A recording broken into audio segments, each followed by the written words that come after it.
Mga kababayan, huwag nyo nang hanapin ang mga pulis sa presinto sapagkat kami ay nasa inyo ng mga telepono. Dial 911, darating kami sa loob ng 5 minuto. Lilingkod sa bawat Pilipino at magbibigay ng tamang impormasyon para sa tahimik at maayos na Pilipinas. Police News Network, alagad ng batas, tagapagtaguyod ng balitang pulis, sandigan ng mamamayan, patnubay ng katotohanan. Kampo Krame, maghahatid ng pinakahuling kaganapan at nagbabagang balita. Ito ang PNN Police News Network. At ngayon, ang inyong mga tagapagbalita. Bagong Pilipinas, kami ang inyong alagad ng batas, tagataguyod ng balitang pulis. Patrolman Regan Robles mula sa PNP Aviation Security Group. At ngayong hapon na makakasama natin muli bilang guest co-host. Sa programang ito si Seaman First Class PB Kate Sabanal mula sa Philippine Navy. Magandang hapon sa iyo, ma'am. Magandang hapon, sir. Once again, thank you sa Philippine National Police sa opportunity na maging guest co-hosts dito sa Police News Network. Kami po ay maghahatid ng tamang balita, kwento ng pulis at serbisyo para sa mamamayan at ito ang PNP News Online. Ang pangunahing balita ng Police News Network, alagad ng batas, tagataguyod ng balitang pulis.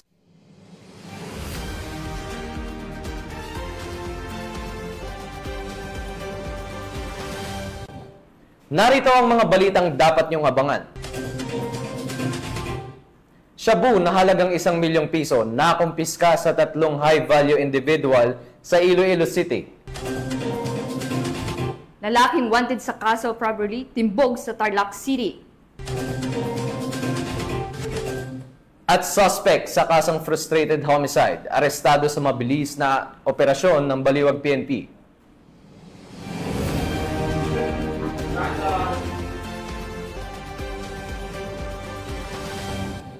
Narito ang mga balitang hatid ng ating PNN correspondents mula sa iba't ibang panig ng bansa.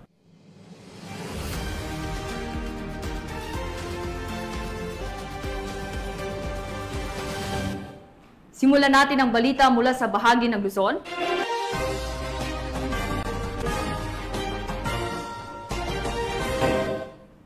Kulungan ang kinahantungan ng isang lalaking wanted sa kasong robbery matapos itong maaresto sa isinagawang manhunt operation ng PNP Highway Patrol Group sa Barangay Matatalaib, Tarlac City. Ang operasyon ay bahagi ng pinaigting na kampanya ng PNP na magbibigay ng hustisya para sa mga biktimang krimen at matiyak ang kaligtasan ng publiko sa lansangan. Nakatutok dyan si Patrolwoman Janine Kyle Sorogan. Arestado ang isang lalaki na wanted sa kasong robbery noong 9 ng Hulyo taong kasalukuyan. Nahuli ang suspect na si alias Alvin sa ikinasang manhunt Charlie operation ng Highway Patrol Group PHPT Tarlac kasama nga namatauhan ng Tarlac City Police Station sa Barangay Matatalaib, Tarlac City. Nagbigay naman ng pahayag si Police Captain Jonah Ann A. Alonzo sa nasabing operasyon. Ang pagkakaaresto sa suspect ay bunga ng isang manhunt Charlie operation ng ating operatiba na ikinasa ng PHPD Tarlac dito sa Barangay Matatalaib, Tarlac City. Haharap ang suspect sa kasong robbery under Article 302 ng Revised Penal Code. At sa bisa po ng warrant of arrest ay nahuli natin ang isang alias Alvin na nilagdaan ni Honorable Aideen Torres Peña, presiding judge ng RTC Branch 110 of Tarlac City. Nasa kustudiya ngayon ng PHPD Tarlac ang nasabing suspect. Paalala po sa ating mga kababayan na asahan nyo na patuloy po ang aming pagsasagawa ng mga operasyon upang hulihin ang mga taong may pananagutan sa batas. At bilang guardian of the highway, asahan nyo po na araw-araw po ang aming anti-carnapping operation, pagpapatupad ng mga batas trapiko sa kalsada at masakote ang mga taong nambibiktima sa ating mga kababayan, mga magnanakaw ng mga motorsiklo, sasakyan, mga pasaway rin ng mga motorista na patuloy na lumalabag sa mga batas trapiko sa kalsada. Ang suspect ay binasahan ng kanyang karapatan sa salitang kanyang nauunawaan at kasalukuyan siyang nakapiit sa HPG Provincial Highway Patrol Team Tarlac Custodial Facility para sa dokumentasyon at tamang disposisyon habang inaantay ang pagharap niya sa korte. Kami ang Guardian of the Highways ang kakampi nyo sa kalsada na patuloy na magbibigay ng serbisyong HPG dahil dito sa ating bagong Pilipinas, ang gusto ng pulis, ligtas ka. At para sa iba pang balitang dala na serbisyong HPG, tumutok lamang sa aming YouTube channel at Facebook page na Police News Network. Mula sa tanggapan ng kakampi nyo sa kalsada, ako ang inyong PNN correspondent, Patrolwoman Janine Kale Sorongon para sa Police News Network. Alagad ng batas, tagataguyod ng balitang pulis. Maraming salamat, Patrolwoman Sorongon.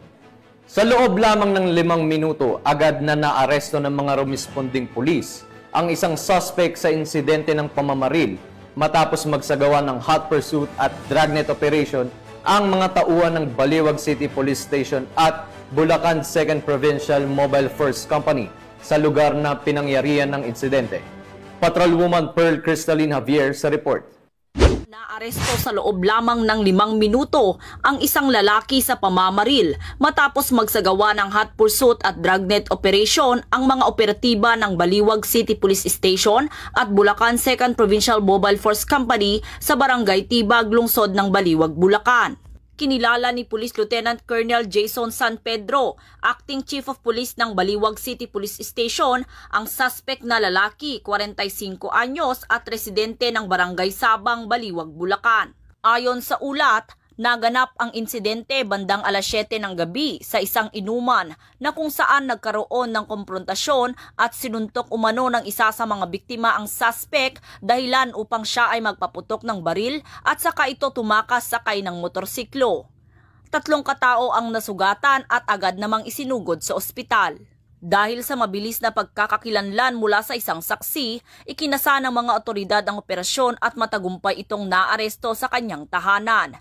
Narecover ang baril at ang getaway na motorsiklo.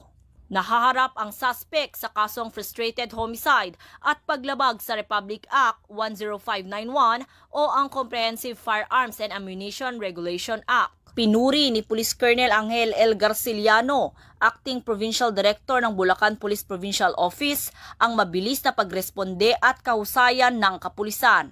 Nagpasalamat din siya sa kooperasyon ng komunidad at muling tiniyak sa publiko na patuloy ang Bulacan PNP sa pagsusulong ng kapayapaan at kaayusan sa buong lalawigan. Mula dito sa Bulacan Police Provincial Office, ako ang inyong PNN correspondent, Patrolwoman Pearl Cristalline Javier, alagad ng batas, tagataguyod ng balitang pulis. Maraming salamat, Patrolwoman Javier. Wala nang ligtas sa kamay ng batas ang isang lalaki na tinaguri ang top 1 most wanted person sa bayan ng Aguilan, La Union nang arestuhin ito ng kapulisan dahil sa kasong act of lasciviousness. Magbabalita dyan si Police Corporal Mark Anthony Pico.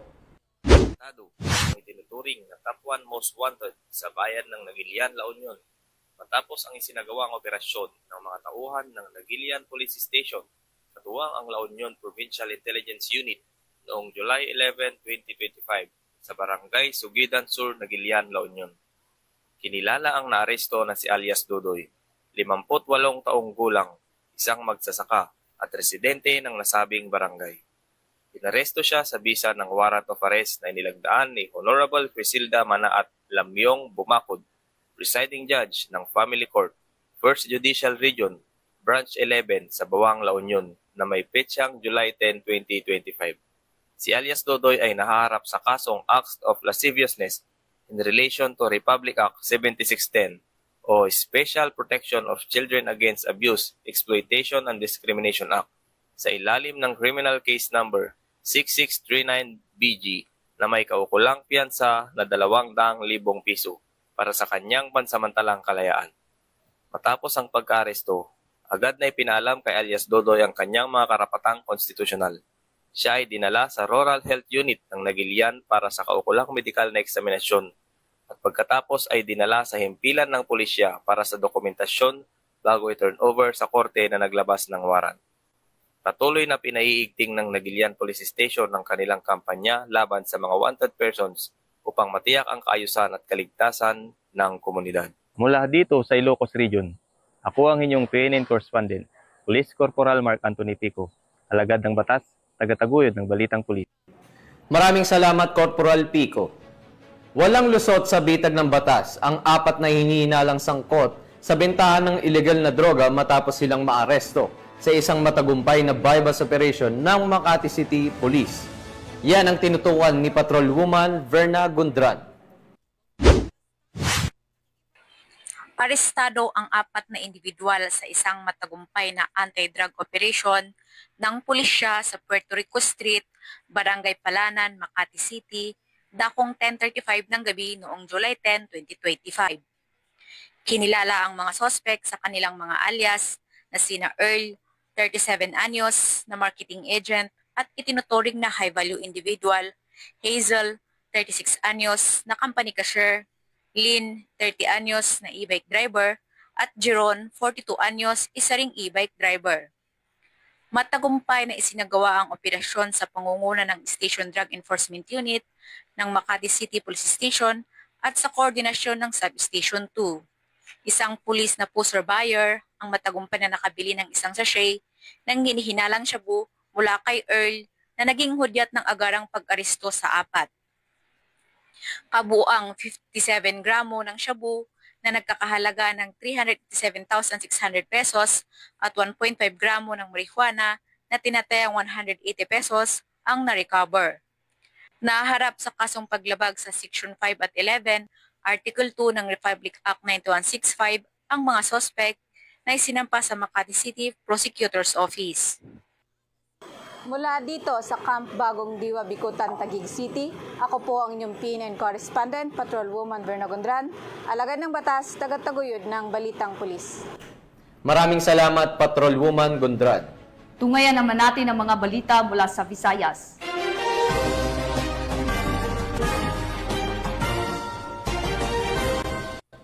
Tatlong iniinalang high-value individual ang bumagsak sa kamay ng batas matapos silang madakip sa isang bypass operation sa Iloilo City na nagresulta sa pagkakakumpiska ng humigit kumulang 1 milyong pisong halaga ng iniinalang shabu.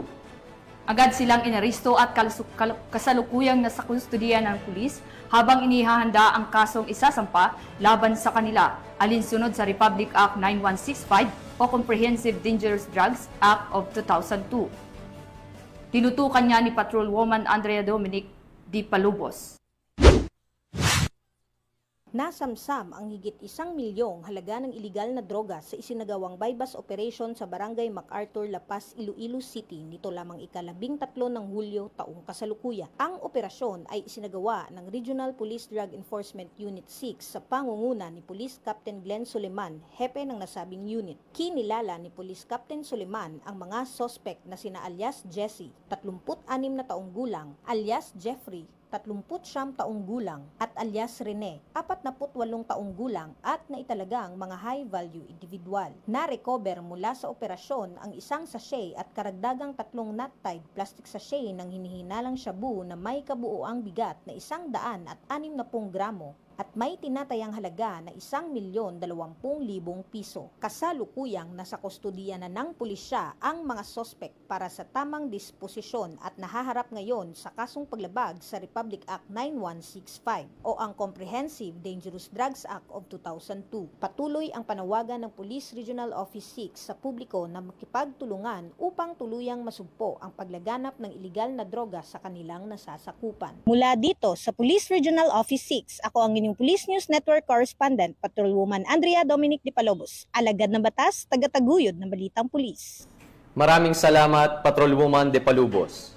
Narito naman ang mga balita mula sa bahagi ng Mindanao.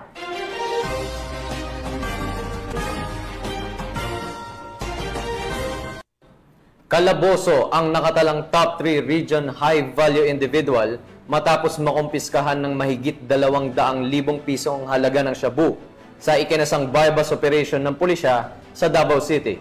Sa gitna ng maigting na kampanya ng pamahalaan kontra illegal droga, patuloy ang operasyon ng pambansang pulisya upang tugisin ang mga pangunahing personalidad sa illegal drug trade.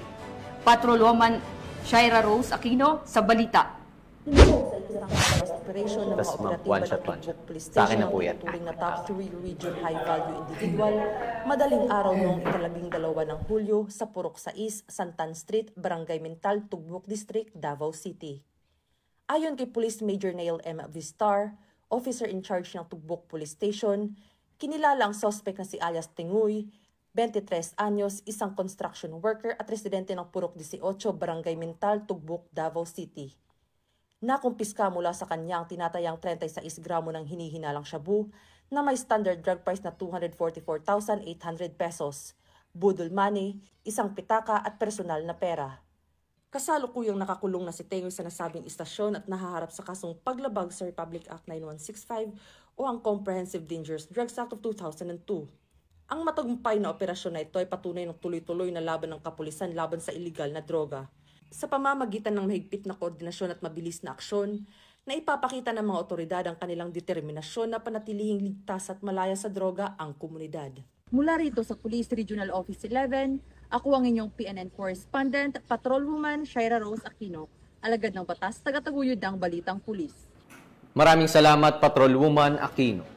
At para sa uling balita, malasakit at dugo ang inialay ng mga tauhan ng Maguindanao del Sur Police Provincial Office sa kanilang aktibong pakikiisa sa isinagawang mobile blood donation activity sa lalawigan ng Maguindanao del Sur.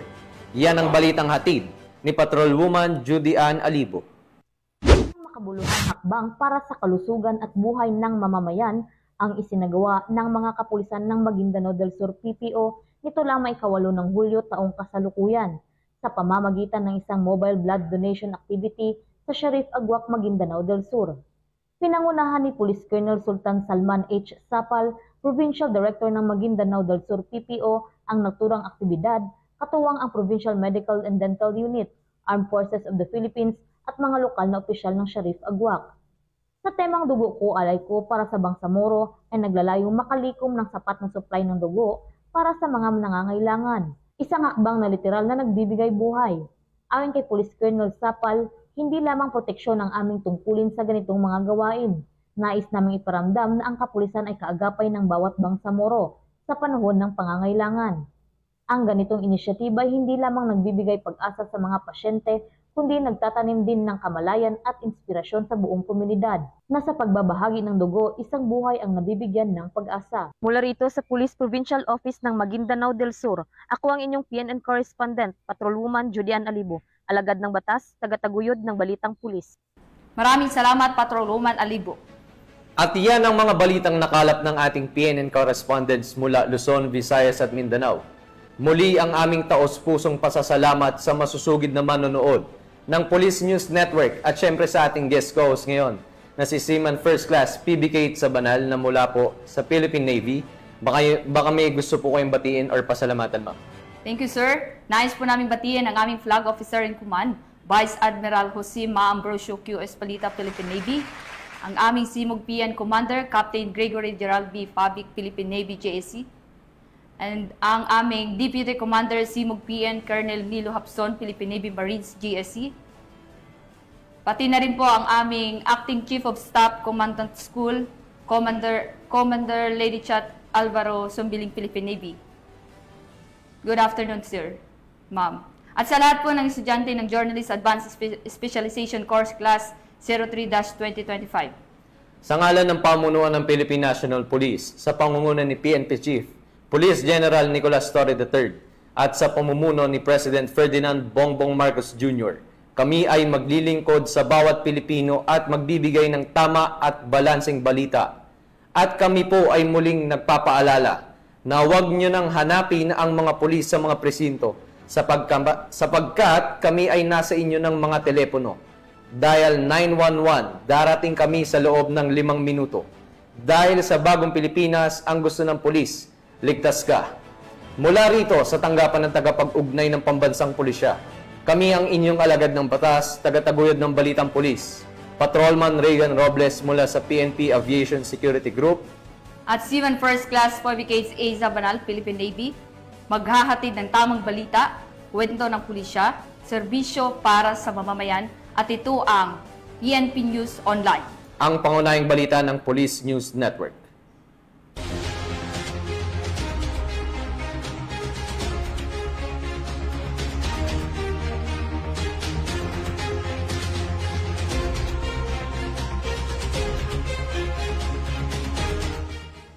Police News Network, alagad ng batas, tagapagtaguyod ng balitang pulis.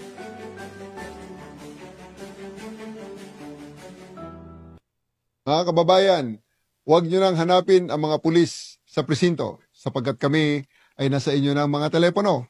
Dial 911, darating kami sa loob ng 5 minuto.